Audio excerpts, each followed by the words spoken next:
Listeners, welcome. I will now hand you over to Gill Leahy, Senior International Education Consultant for Promethean, to start today's webinar, The Modern Classroom, Balancing Technology, Space and Pedagogy. Over to you, Gill. Thanks, Andy, and thanks everyone for joining this webinar to find out more about our vision for the modern classroom.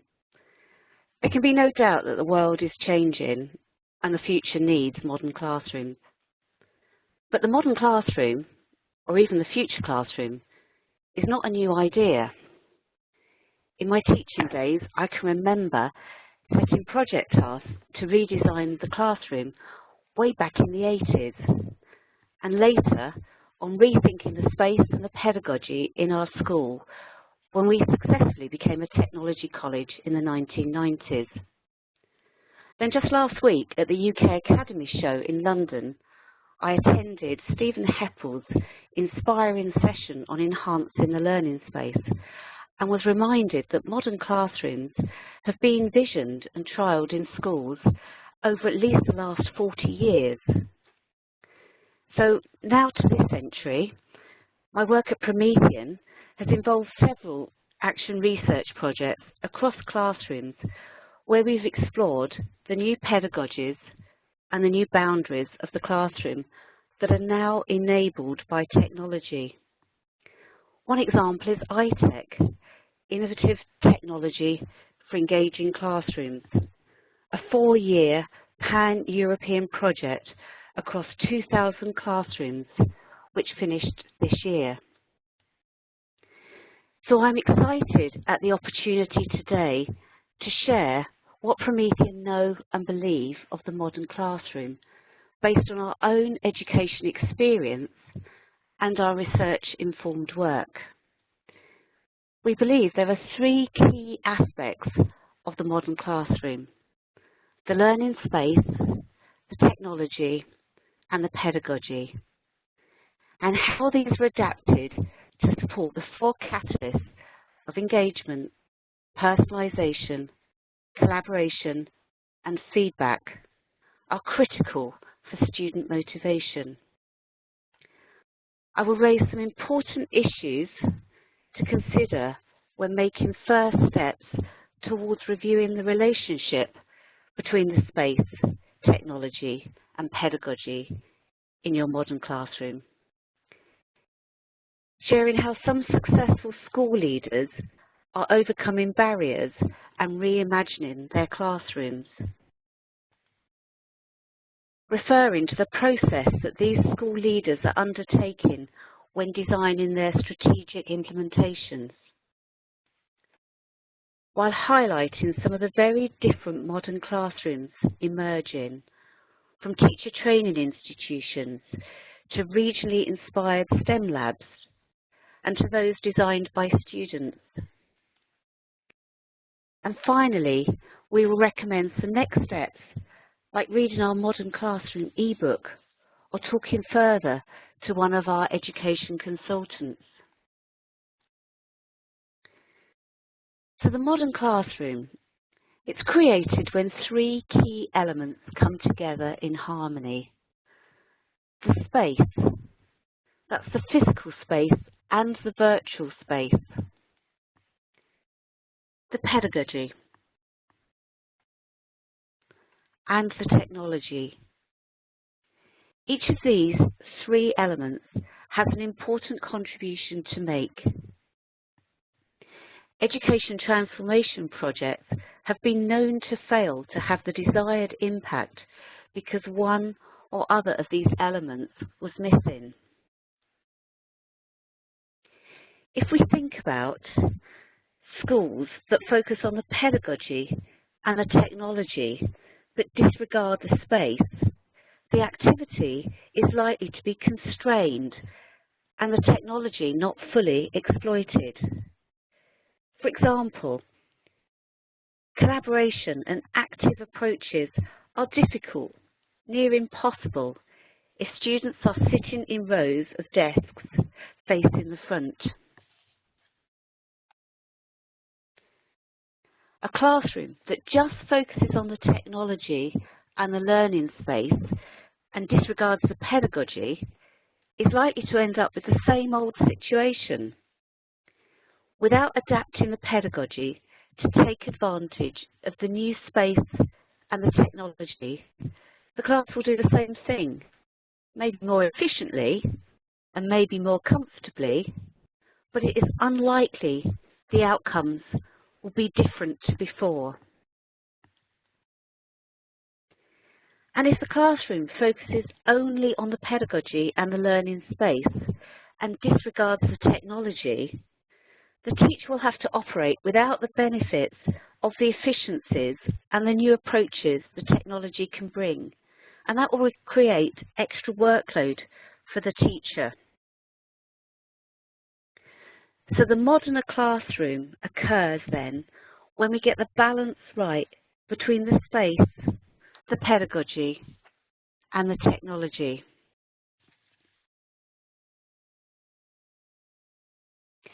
At Promethean, we believe that the modern classroom must be designed to maximise the impact of 4 critical catalysts that are required to motivate students to learn: engagement, personalisation, collaboration, feedback.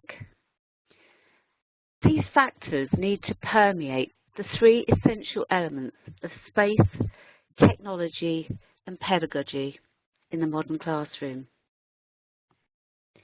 In the next slides, we will look more closely at the modern classroom, examining for each of these elements of space, pedagogy and technology, how attention can be paid to improving the engagement, personalisation, collaboration and feedback.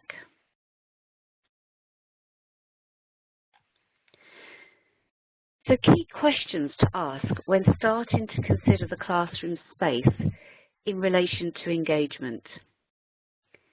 Is there space for students to discover things for themselves? Does the space provide opportunities for students to learn using a variety of media and tools, including STEM equipment?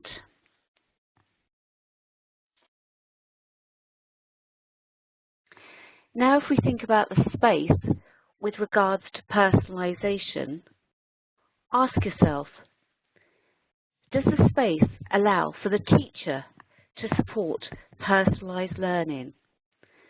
Does the space allow for working to happen outside of the classroom or at home, with the teacher able to support remotely?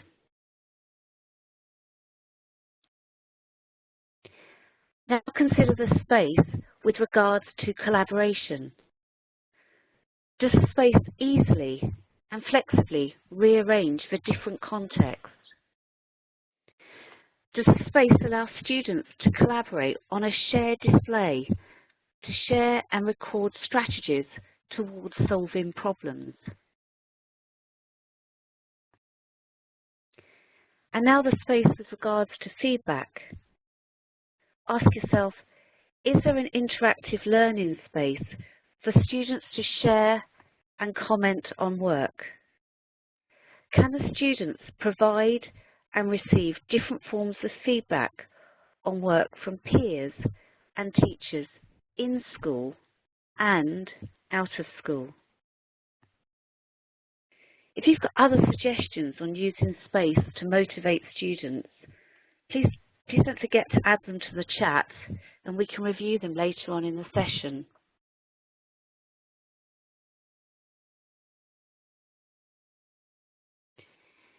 In the modern classroom, new pedagogies are increasingly being shaped by the changing roles of the teacher and the student. Lessons are more likely to be student-centred, with ownership of learning shifting from the teacher to the students.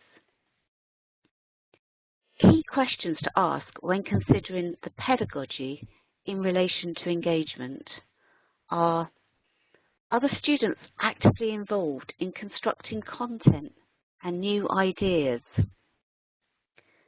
Are active learning approaches encouraged, such as project-based learning, design-based learning, where students are engaged in real, relevant and purposeful contexts for themselves or the wider community? In this picture we can see students with their designs for eco-houses for the future.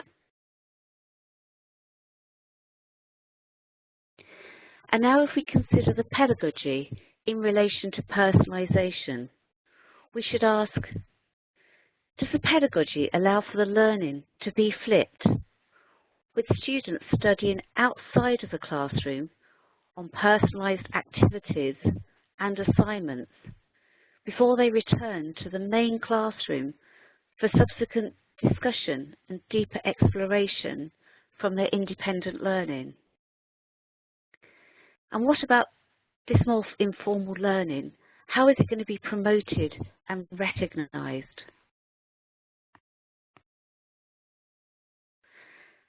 And now if we consider collaboration, we should ask ourselves, does the pedagogy allow for collaborative and cooperative approaches where students can have individual and shared responsibility?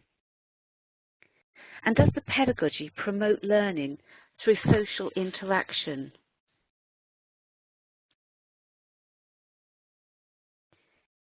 And for feedback, questions to ask. Does the pedagogy encourage the use of feedback to adapt lessons in real time? Does the pedagogy allow the students to develop listening and discussion skills, carry out peer reviews, comment on each other's work, and deliver constructive feedback that moves the learning forward by helping to define the next steps? If you've got other suggestions on how you can use specific pedagogical approaches to motivate students in a modern classroom, please don't forget to add them to the chat so we can review them later on.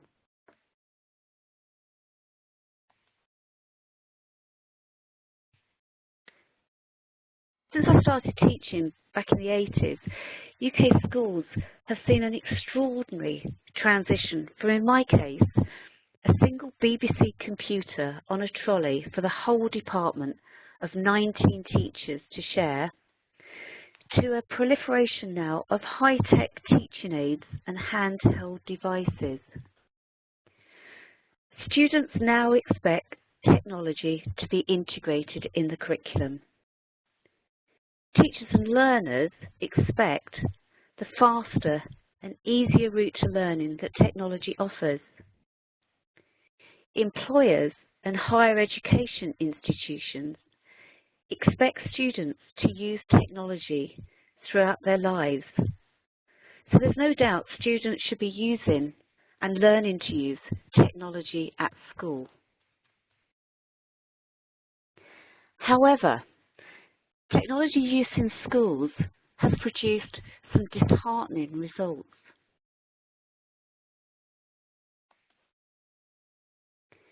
A recent major OECD report, Students, Computers and Learning, Making a Connection, highlighted a weak or sometimes even negative association between certain areas of learning and the use of technology.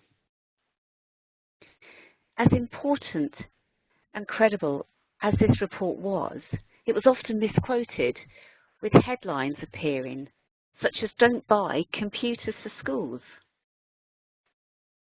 The intention of the report was not to suggest technology was a waste of money, but more to imply that technology alone is not enough. Consideration must be given to the learning space and the pedagogy. In other words, it's how you use the technology that matters.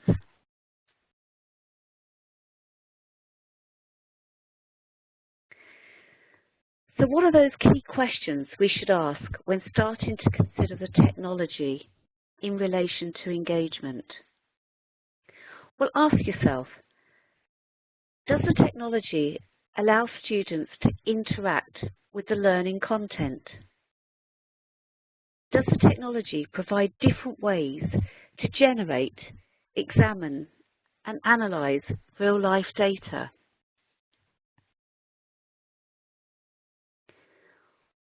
With regards to personalisation, ask yourself, does the technology allow for preparation of personalised learning portfolios? Does the technology enhance one-to-one computer schemes, such as bring your own device or use my own device?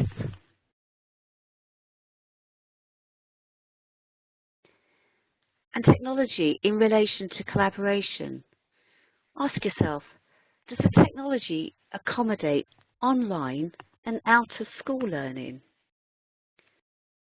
Does the technology allow for new ways to collaborate and communicate?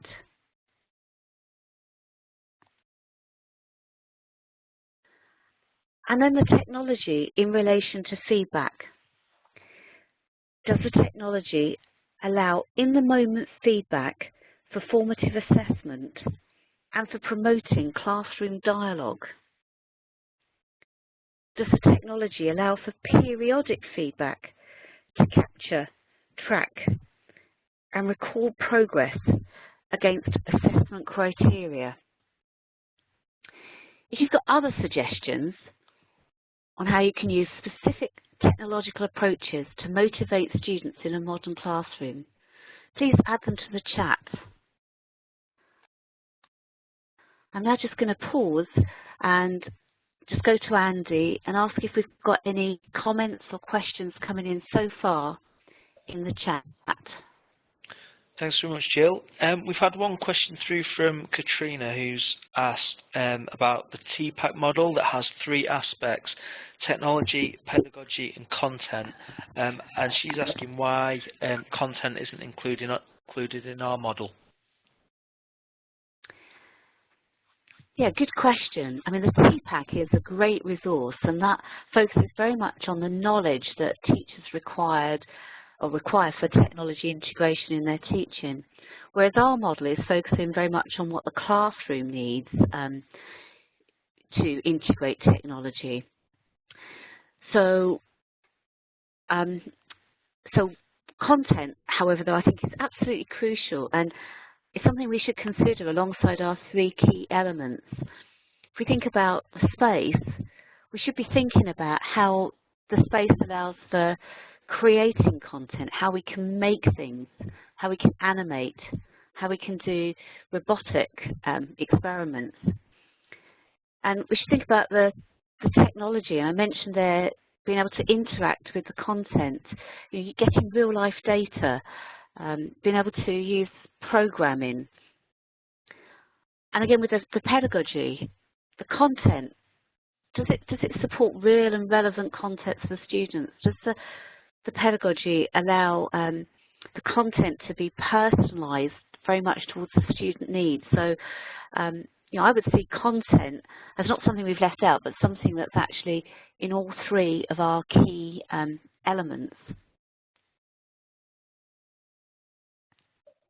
Okay, that's great, thank you. And there was one more from Paul as well, asking how do you get started with a modern classroom?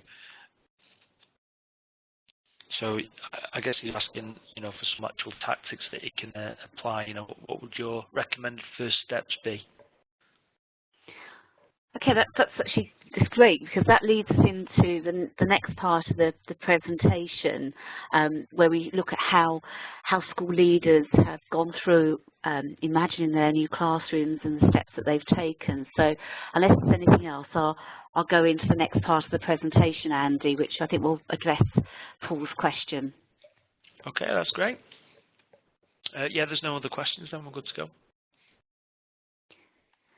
Okay, so as a school leader starting out and reimagining your classroom, you want to ensure that the space and the technology are in place to support the changing roles of student and teacher, with different pedagogical activities that are most likely to deliver the required outcomes you want from your modern classroom. So you'll want to consider how the modern classroom supports a combination of different modalities, including whole class teaching, collaborative team working, independent working, small group working, and out of class working. Our modern classroom accepts that learning can be just as relevant and valuable outside of the classroom. Students should have the opportunity to contribute their anytime learning and also have it recognised. Consider the different environments with out-of-class learning, such as the libraries, museum and home, and the different online opportunities, such as the blogs, social networks, gaming environments and MOOCs, and the different people available to inspire learning, such as experts and grandparents. The other day I saw a class making a live link up with Tim Peake on his space travels. But again, we mustn't forget, when we're thinking about out-of-class learning, the infrastructure, particularly the broadband connection required for going beyond the classroom.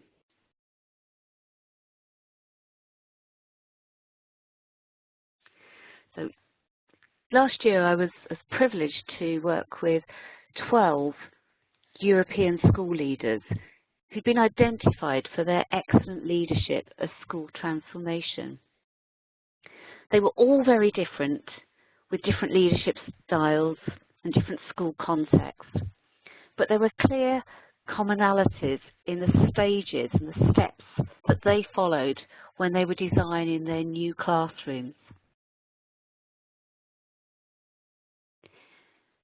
Firstly, they created a design brief which took into account the space, the pedagogy and the technology and the interrelationships between them.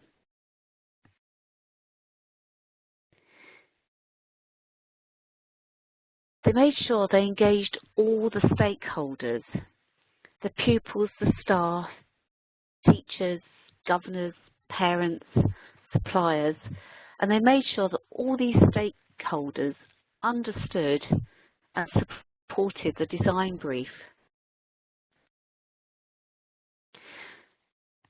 They put together a programme of additional staff training, which was provided in the technology, but also in how to use the technology in the classroom to support the teaching and learning. The training was often carried out before the introduction of the technology, and it was also sustained during and beyond the implementation by effective professional development models such as peer coaching and team teaching. The relative roles of the teacher and the student were considered. Who's producing the content? Who's presenting it? Who's going to be providing the feedback? And they also thought about the relative positioning of the teacher and the student. Who's going to be at the front? How often? How are the students going to be seated? How are they going to be arranged for different types of activities?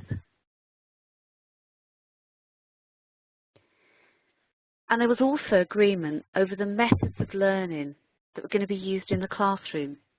And these methods included collaborative learning, social learning, flipped learning, design-based learning, inquiry-based learning. And finally, they all explored how connected learning outside of the classroom could be really encouraged and captured and recognised and shared back in the school.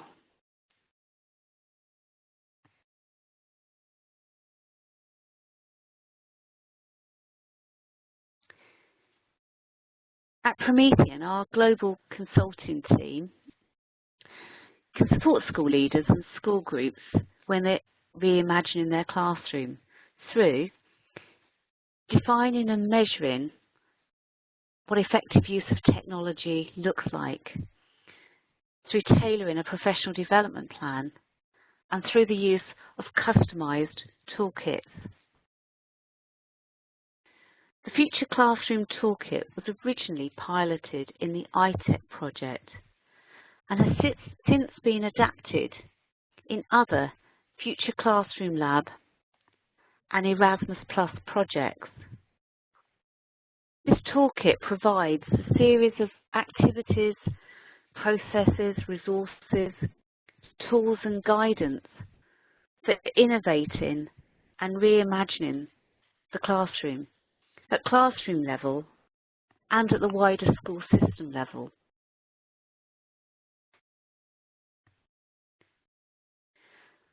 Another tool, the Technology Integration Matrix Toolkit, which has been developed by the University of South Florida, is research-based, statistically validated. It offers a tool to measure and support the maximisation of your investment in technology. It uses classroom observations and an online survey of technology uses and perception to provide baseline data. This baseline data can inform decisions, can help customise models of professional development, and it can also provide data for future comparisons.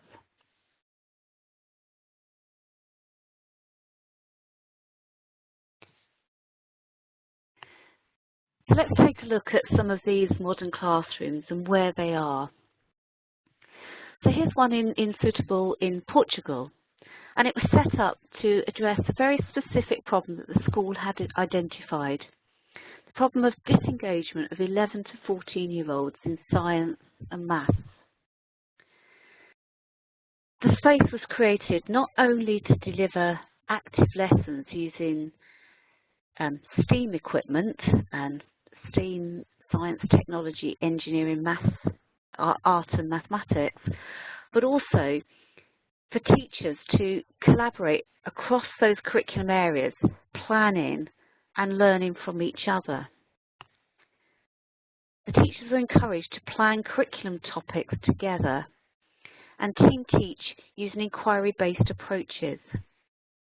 It's been so successful that not only are the students more interested in science and maths and STEM subjects, teachers from other schools have visited, and there's a queue now of people that want to join in their professional development activities.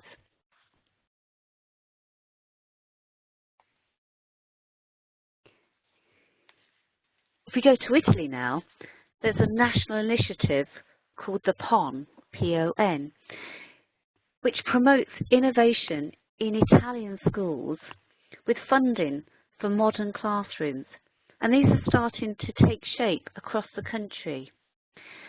The initiative is quite unique because it encourages local partnerships and multi-dimensional networks between schools, universities, businesses, educators and regional government bodies to come together.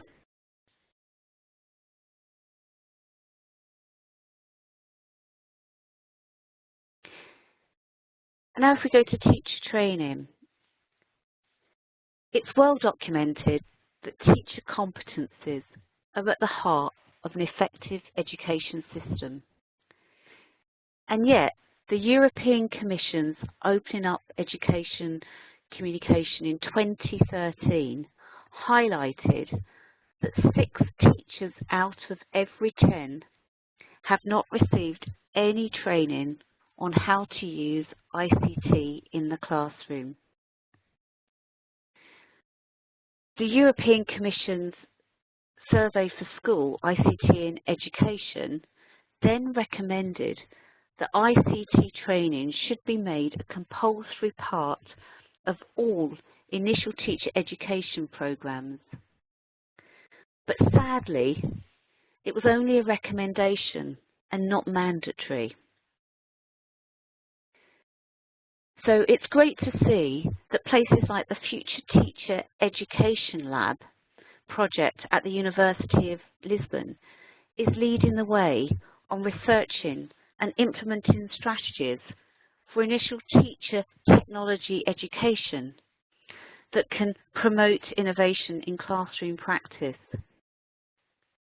All trainee teachers who attend or visit the Future Teacher Education Lab for pedagogical training also get to consider the best use of technology and the best use of space in the classroom and how these are all interrelated.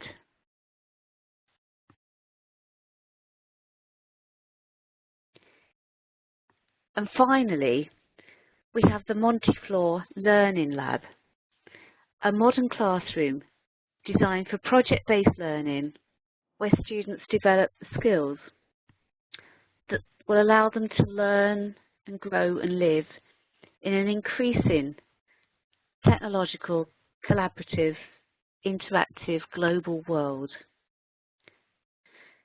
The space in this learning lab is divided into different areas, similar to the Future Classroom Lab in Brussels, where each area has a scenario with a designated learning activity. Here we see the ITEC learning activities of dream, explore, show, create and play. In the dream area, we see students working as a group, discussing, debating, recording ideas about the task that's been set. In the explore zone, we see students using an interactive table surface to search and collect information from the internet. And in the show area, we see students using an interactive display to present their work to their peers and gain feedback.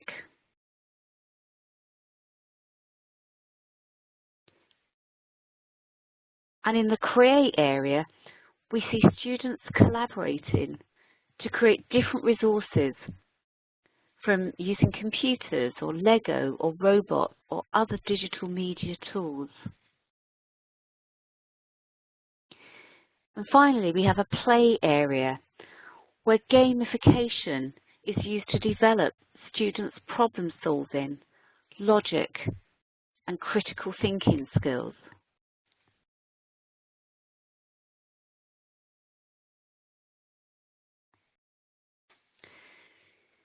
So I'm now going to hand back to Andy to see if we've had any more questions or comments, and also to tell us about what we can do, the next steps we can take. Thanks, Jill. We've had a question from Jason. How were these leaders successful in having staff members buy in? And some teachers are not willing to adopt to a new way of teaching. Some feel as though administrative leaders are removed from the classroom and are unaware of the realities of teaching. Yeah, okay, thank you. I think what's happened in some of these modern classrooms is we've seen sometimes a small group of teachers leading the way, the sort of advocates, the sort of ambassadors, and then through sort of team teaching or sort of professional development, peer coaching, we've seen other teachers come on board. I mean, my experience many years ago in 1999, when I got my, or our department got our first interactive whiteboard, was we placed it with two teachers in the department, and at the time I was head of department and it wasn't in my classroom. And I remember the students coming out of the classroom so excited and coming straight into my lesson and saying, you know, why haven't you got one of those? It's far more exciting with one of those. And so the momentum just sort of takes off. So I would suggest that, you know, once teachers see what's possible, because they want the best for their students, they can't help but get sort of, you know, taken along with it. And you know, what I'm showing here are sort of some of those really, really sort of exceptional cases where, you know, everything's coming together in the classroom. But it can be, you know, very small steps. It can be just starting to think about having, you know, that different approach to maybe one lesson in the week. So it doesn't have to be everything all at once. You know, some of the small steps. You know, so I think I'm just saying, in terms of the, you know, the comment about the administrators not understanding what it's like to be, you know, in front of the class. You know, just small steps, and again, that's something that we'd be talking about with our toolkit, is making those very small steps from just sort of adopting the technology to starting to adapt that technology in your classroom. Does that answer the question, Andy, or did I miss something there? No, that was perfect. We have one more from Nicola. This is quite a common one as well. We have very little money. Is there anything we can do? So if we could maybe run through some of the zero or low cost tactics that people can employ. Yeah, and we hear that so often, and in particularly on some of the sort of challenges now around sort of new funding, things that are happening, particularly in the UK. But what I would say is just take some time to review how you use your existing technology. And that's one of the things that mention again, that this TIMS toolkit allows you to do. It allows you to look at what you've currently got in your school and how you're using it, and how you can measure that effectiveness of use. Another idea is to do what some of you know, we've seen in Portugal, is to just create a community learning space where not just teachers and learners can come together, but people from the community can come together to share the technology, and hopefully they can share some of those costs of funding as well. And then again, sometimes, you know, just to look at those funding streams and look at how you can be a bit more creative. So, you know, we know there's school funding streams for school improvement grants, you know, pupil premium for reducing the gap in achievement between advantaged and disadvantaged children. There's a lot of EU project grants. I mean, Erasmus Plus is sort of a 17 billion euro fund for intercultural learning, teacher training, and improving digital skills. Now, I'm not saying any of those can be used to buy technology, but what they can do is maybe free up, because they might be used for other things, free up budget from other places that can then be used to support technology. Okay, that's great. And another one's just come in from Shireen. How can we be leaders in terms of using technology in the teaching process? How can we show the effectiveness of technology rather than using PowerPoints or PDF, etc.? So I guess what they're asking there is, you know, how can they, you know, having these tools is great, but how do they actually show the effectiveness? Yeah, and again, it's I keep coming back to this. You know, this TIMS tool, but what it does, I mean, it sets out, and again with the self-review framework, which is part of the iTech toolkit, but it actually starts to say, well, look at your technology use and start to see, you know, whether it's shifting the emphasis of learning from, you know, or the ownership of learning from the teacher to the students, how active and involved are the students. So it gives you some things to measure technology use against. Okay, that's great. That covers off all our questions there, Jill. Thanks very much. Okay, so just to before we move on to the next steps, just to quickly summarise, let's go through each of the three areas that Jill's discussed. So when you're considering space, you know, some ideas that you can implement would be, you know, writing on any surface. You can get special pens to write on walls and desks and windows that can be removed. Parents will obviously love that one. bring the, get the children to consider designing and making the furniture and furnishing, so they can really own the space. So give them responsibility for cleaning it, decorating it, and really get them engaged with their learning environment. From a pedagogy position, consider gaming-based pedagogy.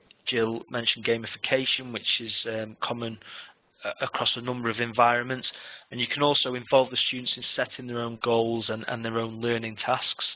And then finally, technology, augmented reality and virtual reality, very accessible with tablet computers, mobile devices, and they really engage with pupils as well. It's a really exciting area that you can consider with your school. So I hope you found that useful today. Thanks again, Gill, for that insight. Next steps wise, we have an ebook that you can download that was written by Gill.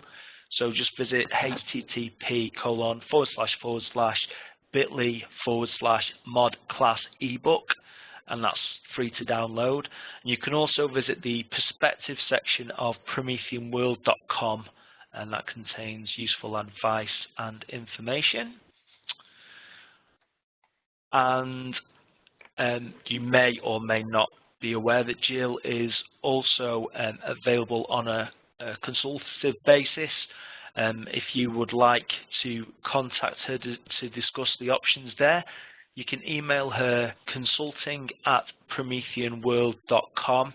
I mean, we've really only scratched the surface of of Gill's understanding in this short webinar. So if you do have any further questions, or you'd like to discuss getting Gill into your school, then drop her an email. And that brings our session to an end. Is there anything you'd like to add, Gill? No, I mean, just thank everybody for their time today. And I've literally just, as you say, just touched on things, a lot more detail in the ebook, and a lot more detail, in some of those things that we've put on the perspective section. So hopefully it's just given you something today to think about. But yeah, I'd be really interested to look on Twitter and hear from people about some of their ideas of how they're implementing modern classrooms in their countries. That's great. Okay, so yeah, just to echo that, thank you everyone for attending today. The only place you've let us down, I've not seen one Twitter account, guys, so go to @PrometheanUKI on Twitter, drop us a line. If you have any further questions, you can reach us on there. The recording of this session will be available on youtube.com/PrometheanUKI. And thank you very much for your time, and have a good evening or morning or afternoon, wherever you may be. Okay, thank you very much. Thanks, everyone.